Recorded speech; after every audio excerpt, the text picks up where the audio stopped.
अध्यक्ष महोदय, सबसे पहले तो आप अध्यक्ष पद पर निर्वाचित हुए और सारे सदन ने, सारी पार्टियों ने, हमारे निर्दलीय जितने भी छोटे दल थे, इन सब ने मिलकर जैसे ही आपका नाम अध्यक्ष के लिए घोषित हुआ भारतीय जनता पार्टी की तरफ से, सबने मन बना लिया था कि देवनानी जी अध्यक्ष बन रहे हैं तो हमें डिस्टर्ब नहीं करना, इनको अध्यक्ष करना, क्योंकि आप सबसे ज्यादा हमने देखा कि विपक्ष में रहते हुए आपने सबसे ज्यादा लड़ाई लड़ी। मैं तो आपके साथ रहा हूं और मैंने तो ये भी देखा है आपको इनका ध्यान ज्यादा रखने की बजाय हमारा ज्यादा ध्यान रखना, क्योंकि पिछली बार आपको बोलने नहीं देते थे। इस बात का भी आपको ध्यान रखना कि पिछली बार जब आप स्टिकर लगाते थे, पर्ची लगाते थे, तो जैसे ही आपका नाम आता तो माइक बंद हो जाता था।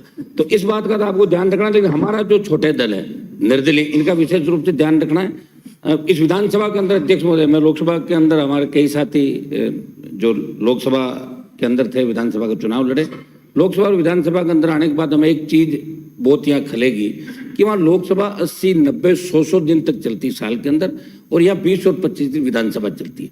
सारे दल यहाँ प्रतिपक्ष नेता का चयन नहीं हुआ, शायद उलझन के अंदर वो मामला जल्दी हो जाए। मैं इनको करता हूँ जल्दी प्रतिपक्ष का नेता बने और हम सब मिलके आप सर्वदलीय बैठक बुलाएं और बैठक बुला के तय करें कि राजस्थान की विधानसभा कम से कम 30, 35, 40 दिन साल के अंदर चले। और एक चीज ये भी तय करें कि हमारे पास जब हम विधायक बन गए, जब सांसद थे, तो इतने लोग आते हैं कि विधानसभा में मामला उठा लो, लोकसभा के अंदर उठा लो। उनको लगता है कि लोकसभा विधानसभा में जैसे ही मामला उठेगा काम हो जाएगा। लेकिन दुर्भाग्य से देखिए, स्थगन लगता है, पर्ची लगती है, हम यहाँ बोलते हैं और उसके बाद मंत्री जवाब नहीं देते हैं। तो सरकार को, आपको ये नए नियम यहाँ बढ़ाने पड़ेंगे कि विधानसभा के अंदर कोई मामला उठता है। और दूसरा, जिस तरह लोकसभा में 193 के तहत चर्चा होती है, यहाँ भी हम देख रहे हैं पानी, बिजली, विभिन्न विषयों पर कानून व्यवस्था भी चर्चा लगातार होती है। चर्चाएं भी समय समय पे हो, हाउस ज्यादा से ज्यादा चले, तब लोकतांत्रिक मूल्यों की रखवाली हो सकती है। हमें आपसे बड़ी उम्मीद है कि लगातार 3 से लेकर 23 तक आप लगातार जीतते रहे। और हमें यह भी पता है कि आप के दल के कई लोग ये नहीं चाहते थे कि आप जीत के बार बार आओ, लेकिन फिर भी आप आ जाते थे। आपकी बहुत मेहनत थी वहां पे आज, और हम तो ये चाह रहे थे कि आप एक दूसरे पद की ओर जा रहे हो, लेकिन चलो यहाँ आके रुक गए। बड़ी बात, विधानसभा अध्यक्ष आप बन गए। मैंने देखा दिल्ली के अंदर बहुत से नेता जो सीएम की बात करते थे, उनको विधानसभा को अध्यक्ष बना दिए देश के अंदर।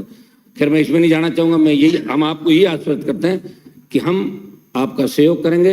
और भारतीय जनता पार्टी जो सत्ता के अंदर आई है, जिन मुद्दों को लेकर आई है, मुख्यमंत्री जी बैठे हैं, दोनों डिप्टी सीएम बैठे हैं, आप लोग भी जिन मुद्दों को लेकर राजस्थान की जनता ने, जवान किसान आपको वोट दिया, और आपको जिन मुद्दों की वजह से विपक्ष में बिठाया, आप लोग मिलकर उनकी भी चर्चा कराएंगे। और आप भी अपने घोषणा पत्र को हूबहू जो घोषणा पत्र लेकर आए उसकी पालना कराएंगे। आप निर्देशित करते रहेंगे और समय समय पे आप हाउस के अंदर कई ऐसे निर्णय भी देंगे जिसे लगे कि विधानसभा अध्यक्ष ने एक नई पहल राजस्थान की विधानसभा के अंदर की। बहुत बहुत बधाई आपको अध्यक्ष जी। धन्यवाद। माननीय डॉक्टर सुभाष गर्ग।